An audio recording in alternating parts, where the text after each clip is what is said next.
Welcome to ThinkTech on OC16, Hawaii's weekly newscast on things that matter to tech and to Hawaii. I'm Jay Fidell. And I'm Ali Yamashita. For our show this time, we'll cover the recent 2014 Asia-Pacific Resilience Innovation Summit and Expo at the Convention Center. We visited the summit on September 15th to see what we could see, hear what we could hear, and we learned a lot. The Asia-Pacific Summit that has been presented in Honolulu over the past few years now also includes the Pacific Defense Energy Summit, the Agriculture Innovation Summit, and the Island Innovation Summit, all of which are arguably related. As a result, the summit and its myriad of events were bigger and the crowd was bigger, and more than 1,200 people signed up to attend. The summit filled the conference rooms on the 4th floor of the Convention Center. It was 3 days long with 5 separate conference tracks. There were dozens and dozens of speakers from Hawaii and the mainland. It ran from morning till night on each of those 3 days and included multiple keynotes, speakers, panels, expos, showcases, workshops, receptions, and a daily array of meals and coffee and dessert breaks to maximize network opportunities. The summit has evolved from a purely informational event to an event that presents showcases and exhibitions, tech and energy entrepreneurial competitions, and otherwise encourages deal-making between attendees. It has changed with changing times, and more than before, deal-making is in the air. This makes the summit that much more interesting, important, and valuable to industry, to tech and energy entrepreneurs, and of course to government, including defense organizations, all of whom were present in numbers. The speakers and panels ran the gamut: biofuel, agriculture, transportation, resilience, rates, portfolio management, weather and contingency planning, defense technology, microgrids, reliability, scalability, waste to energy, liquefied natural gas, ocean thermal energy conversion, seawater air conditioning, and much, much more. We could never have covered all there was to offer in the 5 program tracks over the 3 days of the summit, but we did catch some of the opening events of the morning of September 15th on the first day of the summit. The keynotes included remarks by Ernest Moniz of the U.S. Navy, Richard Lim of DBED, Mike Howard of the Electric Power Research Institute, and Dawn Lippert of the Energy Accelerator. Here's some of what we saw. Consumers are becoming energy producers. That's good. Loads are becoming more interactive and dynamic. And what do I mean by that? You can sit here and change the thermostat setting at your house. That's something that 10 years ago, there's no way we could do that. And if we look out 10 years from now, oh man, we're going to see a huge change here. Every single one of our electrical appliances will be internet connected. We will be able to adjust and change and interact, and it will know our habits, and it'll be more convenient in interacting with us. That is the power of what the internet and communications has provided. That's a good thing. But it also becomes more dynamic. In other words, a few years ago, let's say 2 decades ago, the loads were fairly forecastable. A utility company could predict with a high degree of accuracy exactly what the load, this right-hand side of the graph, what the load would be by consumers over a period of a day, a week. But it's no longer as forecastable. It's much more dynamic now. Innovation is truly a prerequisite of meeting the challenges of any energy transformation. Speaking of innovation, I want to call your attention on the ground floor of the Convention Center. There's something called the Island Pulse kiosk, which is it's a joint effort of Hawaiian Electric and Blue Planet Foundation. It tracks energy consumption. There's a contest that ends at 5:15 today, I believe. We're asking all of you to go up to that kiosk and enter your guess for how much Oahu consumes in energy. Apparently there's going to be a gift.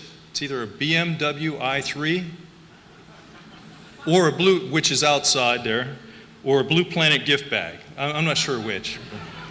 It's really a pleasure to be with you all this morning and get to introduce some of our companies and where we think some of the rubber really meets the road, and innovation and really realizing the next generation of energy technology and energy transformation in this state. So many of you know that I've been with Energy Accelerator for a few years now, and before that was working on the Hawaii Clean Energy Initiative to establish some of the vision and plans around our energy transformation. I think it's really amazing to sort of see a lot of those plans and vision come to reality. And today what you're going to hear about is actual steel going into the ground, actual jobs, and actual innovation making a difference. So it's just what Mike Howard was talking about of our integrated grid. I think to get to the integrated grid, we need to think through new technologies and new business models, new financing mechanisms, as Richard mentioned, to get there. And many of these companies are doing that, so you'll see some more of that today. And we got to talk with some of the Energy Accelerator startup entrepreneurs, spotlighted by Don Lippert of the Energy Accelerator. As you can see, each of them was pure energy. We're a software company located in Silicon Valley. The objective of STEM is energy optimization. We do that via predictive analytics, so software in conjunction with innovative storage. We are completely behind the meter at C&I or commercial industrial buildings. That's unique. We feel it's the cheapest, cleanest, and fastest way to address the things that STEM targets, things like demand charges and capacity additions for the utility. Our system is interesting in the sense that you can aggregate them as they're deployed, and they can act like a single virtual ultra-fast responding generator. In fact, at a cost level where we've done a lot of business in California, it's about $1,250 a kilowatt hour to put in a gas-fired peaker plant, and STEM is below that cost. So if we talk about best fit, best price, we have quite a solution already over in the mainland. The Internet of Things is starting to happen. Devices are becoming smarter and more connected. The problem is today, for lack of a better word, almost every building that you go into has dumb wall sockets, unless it's a very new modern building, and relatively dumb devices that are not all connected up and capable of being controlled. So the question is, how do we get from here to there? And the problem is huge. Rocky Mountain Institute and Lucid did 2 studies recently that suggest something like 40% of the energy that's consumed in a large commercial campus today is coming out of the wall socket, the plug load. So everything you plug in is consuming almost half of the energy, and you have no way to measure that or control it. Now things are getting there, but we're not there yet. So we have a solution. The good news is we have a very cheap, effective solution to help get us from here to there. And our solution was built for the US DoD by a company based here in Hawaii that we spun out of almost 2 years ago now. And the idea is you take millions of these sockets and you plug them in, and they form a mesh network, and they talk to the cloud, and you analyze energy consumption for every device on your network, your coffee maker, your printers, your copiers, everything. And you begin to understand, you have information that's actionable about the energy consumption for all of your devices. Autowatts is a software web development company, and what we're working on is a technology that we can deploy throughout automobile dealerships throughout the US, and then potentially throughout the world. The technology enables what is typically a non-technical group of people to be able to offer renewable energy systems that complement other purchases that they're making. So the idea is, as you're buying an electric vehicle, you'll be able to buy the fuel with the car. You'll be able to buy a fuel system with it, buy a solar system with it. And we not only make the offer, we finance the offer on the fly and actually contract the sale right at the spot. We think that this leads to lower cost of customer acquisition costs, and ultimately increases adoption throughout the US in markets that aren't even traditionally solar right now, known solar markets. 100,000 electric vehicles were sold last year. 200,000 are projected to be sold this year, and we're on pace for that. And 400,000 will be sold next year. It's a rapidly growing market. My name is Scott Cooney. I'm the founder of Pono Home. Pono Home is a residential energy and water efficiency company, and it's been the culmination of what is kind of my masochistic background. I'm a 5-time entrepreneur. And I have one common thread that I've always had in all of my companies has been sustainability education. I believe sustainability education is really what's needed to really push our society forward, help people make smarter decisions. Confucius, I think, said that if you want to make change in a year, you plant a seed. You want to make change in 10 years, you plant a tree. And if you want to really make change over long term, you educate the people. So I've always thought, as a way to magnify the impact of what we do, we need to educate the people. One of my companies that I started many years ago is an online green tech media company that now reaches 3.5 million readers a month. We own the world's largest clean tech website, cleantechnica.com. And while that's fantastic, we have no visual, no insight into what happens after people come to our websites. So that frustration, if you will, led me to invent Pono Home and brand it as sustainability as a service. So effectively, we go into people's homes and we just green them top to bottom. If they haven't switched out their LED lights yet, we do it for them. If they haven't changed plumbing fixtures to high efficiency plumbing fixtures, we do it for them. Those are our first 4 companies, 2 on the commercial industrial side, as you saw, and 2 on the residential individual side. My ask of you folks is to really take these first 4 companies as an invitation. This is an invitation to you to get to know them, to come talk to me or any member of the Energy Accelerator team about these companies, to come meet them on Wednesday when we have a session where you can actually touch and feel and play with all the different technologies and the data and the platforms that they've built. Hands-on, we want to give you that opportunity. And also to learn tomorrow about our next group of companies. We were originally planning to pick about 14 companies next year for our Energy Accelerator 2015 cohort. But we saw 250 applications from around the world, and we ended up with 17 companies, which we'll be announcing tomorrow. We are very active in the California, New York, and now Hawaii markets, so we have about 125,000 runtime hours at this point. Feel resonance out there? I saw bright lights, lots and lots of bright lights. It was the most lit up my face has ever been, I think. The next move in the kind of the value chain is to the dealership level, and what we've really done is enabled the auto dealerships themselves to earn revenue. Waraweco.com, and if you want to check it out, it's live online. It's just the tip of the iceberg for what we're working with. It's a crew at Stanford and Berkeley, and we've got some representation here at University of Hawaii as well. You came on board and 24 hours later you were in the cohort, eh? That's correct. We are very impressed with that. So I have been talking to Oceanit about coming on board as CEO and spinning the technology out that became IBIS.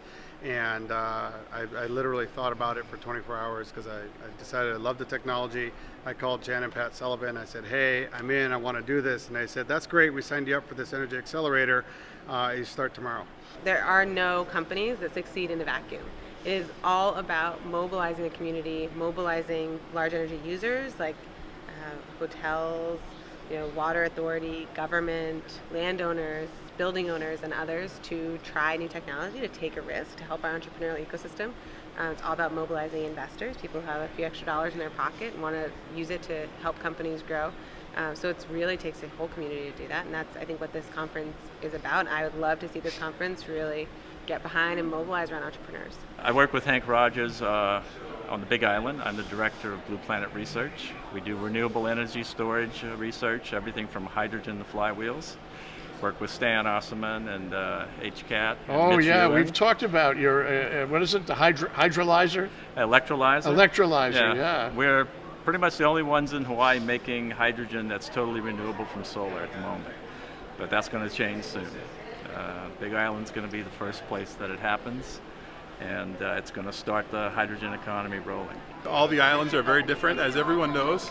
Over on Kauai, we are blessed by the sunshine. It's PV seems to be the thing that's working really well for us, and of course we have a wonderful utility cooperative over there in KIUC, which makes us stand apart. So great things happening. You see the wind on Maui, and you see geothermal on Hawaii Island, and Oahu's got all kinds of things going on. So it's very exciting, Jay. We also had the chance to compare notes with the summit manager, Matt Loudon of Austin, Texas, who gave us some background on how the summit has developed. So how's it going so far? Here we are, first morning. Everything's running excellent, and worked out perfectly. We would have liked the governor to be here, but I think the story is coming together really nicely, and with what the Secretary of Energy said, there's a lot that's going to be happening here in Hawaii in the next few years and already, so it looks really good. Yeah. We visited an important panel dealing with the Hawaii Clean Energy Initiative. It was called the Clean Energy Roadwork Ahead, and where Hawaii needs to go to meet its goals. It included Robin Campagnano of HCEI, Mark Glick of the State Energy Office, Jeff Ono, Consumer Advocate, Hermina Marita, Chair of the PUC, and Jennifer DiCesario of the U.S. Department of Energy. And it has 3 steps, as we see it, to seek critical mass for innovative solutions. And it begins with this firm commitment to go, as you heard, to go beyond 40% renewable energy by 2030, which was outlined in that original HCEI goal setting and the energy agreement in 2008, which was codified by statute in 2009. But in hindsight, we now know that it was too conservative. We've seen since the initial HCI, we've added 500 megawatts of renewable wind, solar, and biomass. And there seems to be a consensus emerging that we can go far beyond, let's say 60% or more. In less than 2 months, we're going to see a major change in our administration when Hawaii elects a new governor. And with the new governor comes the potential for a change in energy policy from our new administration. And along with the potential change in energy policy will certainly come the potential for new appointees. And if some of you don't know, our energy coordinator, the director of Business, Economic Development and Tourism, Richard Lim, he's an appointed position. The chair of the Public Utilities Commission, that's an appointed position, as well as your consumer advocate, my position is appointed. So one of the things I wanted to talk about with HCEI is one of the offshoots of HCEI, which was the energy agreement. And this was an agreement that was entered into in 2008 by HEI. Constance Lau, as CEO of HCEI, signed the agreement. All of the Hawaiian electric companies, DBED, as well as the consumer advocate. And I'm going to say right now that that energy agreement needs to be rescinded. There were a lot of good concepts in it, and there were others that were not so good. And for example, energy efficiency, demand response, reducing greenhouse gases, reducing our dependency on foreign oil. These are concepts that are going to be timeless for Hawaii, concepts that will live on forever and need to be adopted as part of our energy policy. Other parts of the energy agreement, such as the emphasis on 400 megawatts of wind generated on either Molokai or Lanai and delivered to Oahu via an undersea cable, probably need to be abandoned as part of the energy agreement. First we saw the communities of Molokai and Lanai rise up against the concept of an extension cord for Oahu to those 2 islands. And then with the filing of the recent power supply improvement plans by Hawaiian electric companies, it seems very unlikely that we're going to see 2 major wind farms or 1 major wind farm on either Lanai or Molokai delivered to Oahu via an undersea cable. Now those issues are not dead. The Lanai wind farm, as well as a Maui Oahu undersea cable, are still open dockets before the Public Utilities Commission. So they're not dead issues, but they seem very unlikely at this point. So on the PUC update, on April 28th, the PUC issued 4 major orders that collectively provide key policy, resource planning, and operational directives to the Hawaiian electric companies. The orders require the HECO companies to develop and implement major improvement action plans to do the following: aggressively pursue energy cost reductions, proactively respond to emerging renewable energy integration challenges, improve the interconnection process for customer-sited solar photovoltaic systems, and embrace customer demand response programs. The major action plans are the Integrated Demand Response Portfolio Plan, the power systems improvement plans for each utility, and the distributed generation interconnection plan. As the panelists were talking, I was thinking back to last year, which was the 5-year anniversary of HCEI and of the signing of the MOU between the state and the Department of Energy. We had a keynote panel, and we were all looking back on what had been accomplished over 5 years and what there was left to do. And I think that conversation and that dialogue that we had last year really left us realizing that in order to really move forward and move forward at the pace at which things are changing in Hawaii, we needed to restructure and reevaluate our partnership. And I think that culminated in the Secretary's announcement today of the signing of a new and updated MOU between the state and the Department of Energy. I think some changes, and once the MOU text itself is made public, you'll see this, but the old MOU was really focused a lot on process, on working groups and structure of HCEI itself, and how we would actually lay the foundation for transitioning Hawaii's energy economy. I think what you'll see with the new MOU is it's really it's more focused on action and how we can work together to continue forward progress and forward momentum.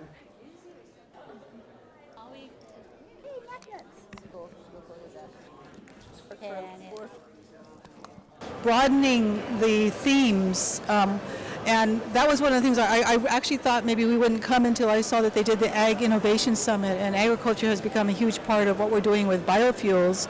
So that brought, I think, a different perspective to the conference. The panels I put together for this conference have always kind of been like this, where they've been integrated with people that are part of a larger project that are components, and so we all know what each other's doing. And I think that is that I'm seeing more of in these types of panels than just putting together a panel of separate people who look at each other and go, oh, I didn't know you were doing that. There were many more, of course. This was a huge summit conference, the most ambitious one yet, and yet another reminder of how important the Clean Energy Initiative is to Hawaii and how iconic Hawaii is to the national effort to develop clean energy. It's also a reminder that Hawaii must keep moving forward in the development of clean energy. There isn't a moment to waste. We should, of course, look forward to the 2015 summit next year. But in the interim, we should be moving as fast as we can. It's Hawaii's destiny, but also it's Hawaii's greatest challenge.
And now, let's take a look at our ThinkTech calendar of events going forward.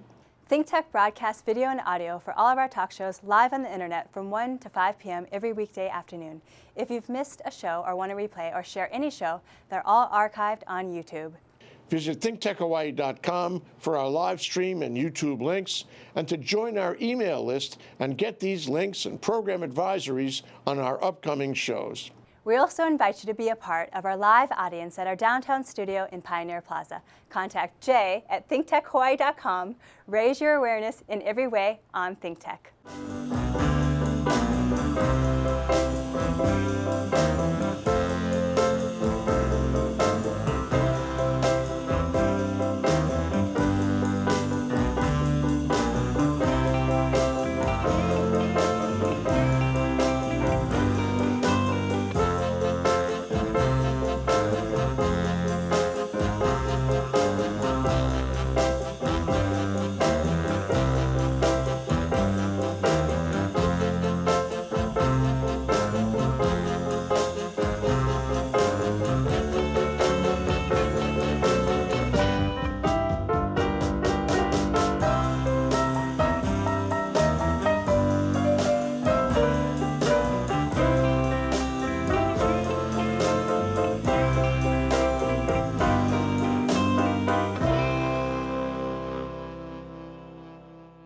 On Wednesday, October 14th, ThinkTech, the Hawaii Energy Policy Forum, and Blue Planet Foundation will present a gubernatorial forum on energy issues featuring candidates David Ige, Duke Iona, Mufi Hanneman, and Jeff Davis. The forum will be at the Laniakea YWCA. You can reserve a seat at thinktechhawaii.com. We'll be right back to wrap up this week's edition of ThinkTech. But first, we want to thank our underwriters.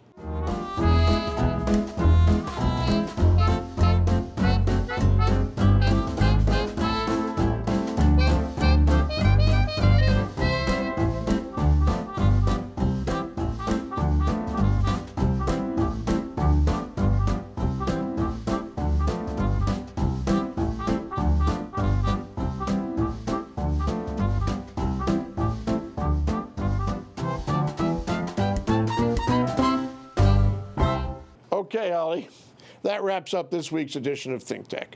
Remember, you can watch ThinkTech on OC16 several times every week. Can't get enough of it, just like Ali does.